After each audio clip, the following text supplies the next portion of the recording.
অন্তর্বর্তীকালীন সরকারের অর্থনৈতিক পদক্ষেপের প্রশংসায় বিশ্বব্যাংক। প্রধান উপদেষ্টার সঙ্গে ভাইস প্রেসিডেন্টের সাক্ষাৎ। পুরান ঢাকায় আলোচিত সোহাগ হত্যার ঘটনায় অন্যতম আসামি নান্নুকে গ্রেপ্তার। নারায়ণগঞ্জ থেকে গ্রেপ্তার করে র্যাব। বঙ্গোপসাগরে ফের লঘুচাপ, সমুদ্র বন্দরে ৩ নম্বর সংকেত। ৫ অঞ্চলে ঝড়ের আভাস, নদীবন্দরে সতর্ক সংকেত। এবং গণ অভ্যুত্থানের শহীদদের স্মরণে নারায়ণগঞ্জে দেশের প্রথম জুলাই শহীদ স্মৃতিস্তম্ভ স্থাপন। উদ্বোধন করলেন ৫ উপদেষ্টা।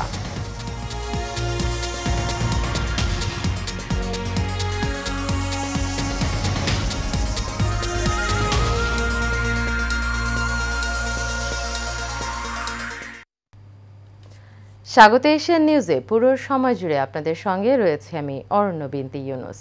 এতক্ষণ শুনছিলেন বিআরবি কেবল ইন্ডাস্ট্রিজ লিমিটেড সংবাদ শিরোনাম। চলে যাব পুরো খবরে। প্রধান উপদেষ্টা ডক্টর মোহাম্মদ ইউনুসের সাথে বৈঠক করেছেন দক্ষিণ এশিয়ার নবনিযুক্ত বিশ্ব ব্যাংক উপসভাপতি জোহানেস জুদ। রোববার রাতে রাষ্ট্রীয় অতিথি ভবন যমুনায় প্রধান উপদেষ্টার সঙ্গে সাক্ষাৎ করেন জুদ। এ সময় তার সাথে ছিলেন বিশ্ব ব্যাংকের বাংলাদেশ এবং ভুটানের জন্য নবনিযুক্ত বিভাগীয় পরিচালক জপেসমে। বৈঠকে উপস্থিত ছিলেন প্রধান উপদেষ্টার আন্তর্জাতিক সম্পর্ক বিষয়ক বিশেষ দূত লুৎফে সিদ্দিকী।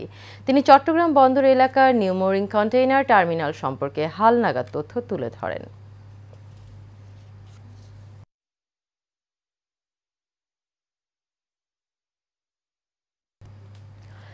রাজধানীর মিটফোর্ড হাসপাতালের সামনে ভাঙাড়ি ব্যবসায়ী সোহাগ হত্যা মামলার অন্যতম আসামি নান্নুকে নারায়ণগঞ্জের বন্দর থেকে গ্রেপ্তার করেছে র্যাব।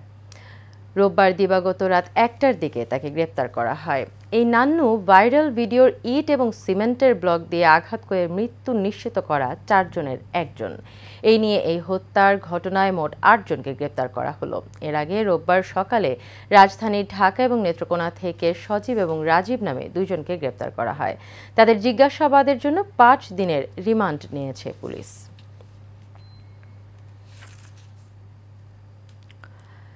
উত্তর বঙ্গোপসাগর এবং তৎসংলগ্ন বাংলাদেশের উপকূলীয় এলাকায় ফের একটি লঘুচাপ সৃষ্টি হয়েছে। এর প্রভাবে উত্তর বঙ্গোপসাগর ও তৎসংলগ্ন এলাকায় বায়ুচাপের তারতম্যের আধিক্য বিরাজ করছে। উত্তর বঙ্গোপসাগর, বাংলাদেশের উপকূলীয় এলাকা এবং সমুদ্র বন্দরের উপর দিয়ে দমকা ও ঝড়ো হাওয়া বয়ে যেতে পারে। এদিকে ঢাকা সহ দেশের ১৩টি অঞ্চলের ওপর দিয়ে দুপুরের মধ্যে ঝড় বয়ে যেতে পারে বলে জানিয়েছে বাংলাদেশ আবহাওয়া অধিদপ্তর। দুপুর ১টা পর্যন্ত দেশের অভ্যন্তরীণ নদী বন্দরগুলোর জন্য আবহাওয়া পূর্বাভাসে তথ্য জানানো হয়েছে। এতে বলা হয়েছে, রাজশাহী, পাবনা, ঢাকা, ফরিদপুর, যশোর, কুষ্টিয়া, খুলনা, বরিশাল, পটুয়াখালী, নোয়াখালী, কুমিল্লা, চট্টগ্রাম এবং কক্সবাজারের অঞ্চলের ওপর দিয়ে দক্ষিণ অথবা দক্ষিণ পূর্ব দিক থেকে ঘন্টায় ৪৫ থেকে ৬০ কিলোমিটার বেগে অস্থায়ীভাবে দমকা অথবা ঝড়ো হাওয়া সহ বৃষ্টি অথবা বজ্রবৃষ্টি হতে পারে। এসব এলাকার নদী বন্দরগুলোকে ১ নম্বর সতর্ক সংকেত দেখাতে বলা হয়েছে।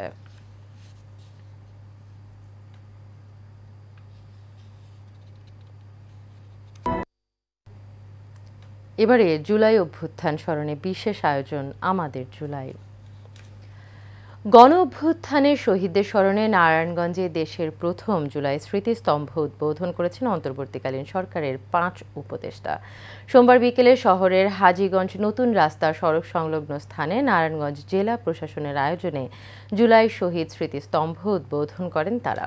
এ সময় উপস্থিত ছিলেন আইন উপদেষ্টা ডক্টর আসিফ নজরুল, শিল্প উপদেষ্টা আদিলুর রহমান খান, শিক্ষা উপদেষ্টা অধ্যাপক ডক্টর চৌধুরী রফিকুল আবরার, পরিবেশ উপদেষ্টা সৈয়দা রেজওয়ানা হাসান এবং বিদ্যুৎ, জ্বালানি ও খনিজ সম্পদ উপদেষ্টা মোহাম্মদ ফজল কবির খান। এ সময় বক্তারা বলেন, দেশে কোনো আধিপত্য শক্তি আসার চেষ্টা করলে জনগণ তা দমন করবে। আন্দোলনে হত্যাকারীদের বিচার এই সরকারের আমলে হবে বলেও জানান তারা। আমাদের সরকারের শাসন আমলেই এই হত্যাকাণ্ডের বিচার হবে। যে সমস্ত পরিবারেরা তাদের সদস্যদেরকে হারিয়েছেন তারা বিচার চান, তারা ন্যায় বিচার চান, এবং যে সমস্ত মানুষ আমাদেরকে রেখে চলে গেছে তাদেরও অনেক বড় বিচারের দাবি আছে আমাদের কাছে। আমরা সেই শহীদদের কবরগুলো সংরক্ষণের জন্য ব্যবস্থা করছি। এই কাজও এগিয়ে যাচ্ছে। আমরা এই কাজগুলো শেষ করতে চাই সমস্ত 5ই আগস্টের মধ্যে, জুলাইয়ের 36-এর মধ্যেই।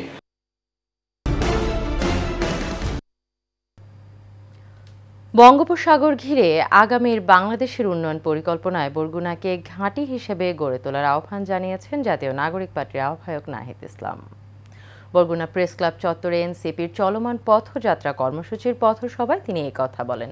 পথসভায় উপস্থিত ছিলেন এনসিপির দক্ষিণাঞ্চলীয় মুখ্য সংগঠক হাসনাত আব্দুল্লাহ, উত্তরাঞ্চলীয় মুখ্য সংগঠক সার্জিস আলম, সিনিয়র যুগ্ম সদস্য সচিব জাফরিন জারা, সামান্তা শারমিন এবং চট্টগ্রাম অঞ্চলের সমন্বয়ক তালাত মাহমুদ রাফি।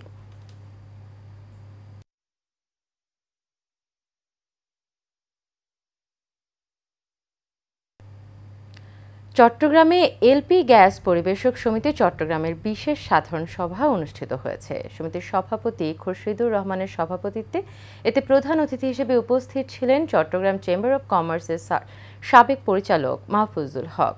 এ সময় আরও উপস্থিত ছিলেন সিনিয়র সহ সভাপতি হাফেজ আব্দুর রহিম সহ সভাপতি ওহিদুল ইসলাম পাটোয়ারি, সাধারণ সম্পাদক আইয়ুব আলী চৌধুরী সহ অন্যান্যরা।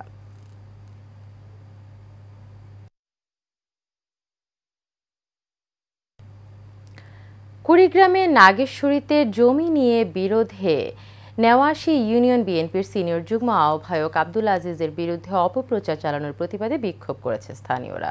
উপজেলার সন্তোষপুর গোপালপুর মাঠের পার এলাকায় এই ঘটনা ঘটে। স্থানীয়রা জানায় একটি কুচক্রী মহল উদ্দেশ্যমূলকভাবে ইউনিয়ন বিএনপির সিনিয়র যুগ্ম আহ্বায়ক আব্দুল আজিজের বিরুদ্ধে সামাজিক যোগাযোগ মাধ্যমে অপপ্রচার চালিয়ে যাচ্ছে। এর তীব্র প্রতিবাদ এবং অপপ্রচারকারীদের শাস্তির দাবি জানান তারা।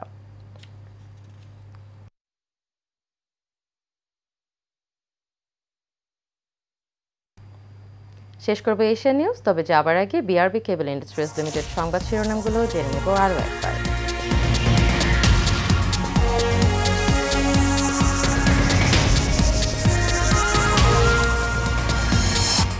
অন্তর্বর্তীকালীন সরকারের অর্থনৈতিক পদক্ষেপের প্রশংসায় বিশ্বব্যাংক প্রধান উপদেষ্টার সঙ্গে ভাইস প্রেসিডেন্টের সাক্ষাৎ। পুরান ঢাকায় আলোচিত সোহাগ হত্যার ঘটনায় অন্যতম আসামি নান্নুকে গ্রেপ্তার, নারায়ণগঞ্জ থেকে গ্রেপ্তার করে র্যাব। বঙ্গোপসাগরে ফের লঘুচাপ, সমুদ্র বন্দরে ৩ নম্বর সংকেত, ৫ অঞ্চলে ঝড়ের আভাস, নদী বন্দরে সতর্ক সংকেত। এবং গণ অভ্যুত্থানের শহীদদের স্মরণে নারায়ণগঞ্জে দেশের প্রথম জুলাই শহীদ স্মৃতিস্তম্ভ স্থাপন, উদ্বোধন করলেন 5 উপদেষ্টা।